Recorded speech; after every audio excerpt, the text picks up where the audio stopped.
Dinas Peternakan dan Kelautan serta Perikanan Kota Parepare memperketat pemeriksaan kesehatan sapi kurban di sejumlah pedagang dan peternak sapi.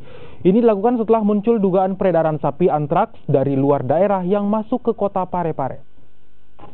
Sepekan jelang Idul Adha, penjualan hewan kurban di sejumlah titik di Kota Parepare kian menjamur.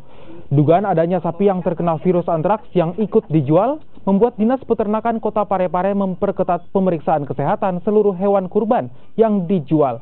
Diketahui sebagian pedagang hewan kurban mengambil sapi dari daerah yang masuk dalam zona merah penyebaran virus antraks seperti Pinrang dan juga Sidrap.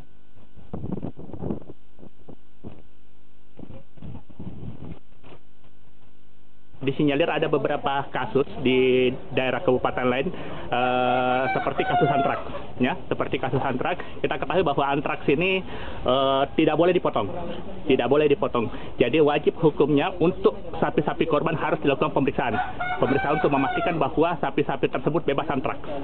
Terus yang kedua, sapi tersebut secara teknis harus memenuhi usia. Itu ditandai dengan adanya pergantian gigi seri ke gigi permanen.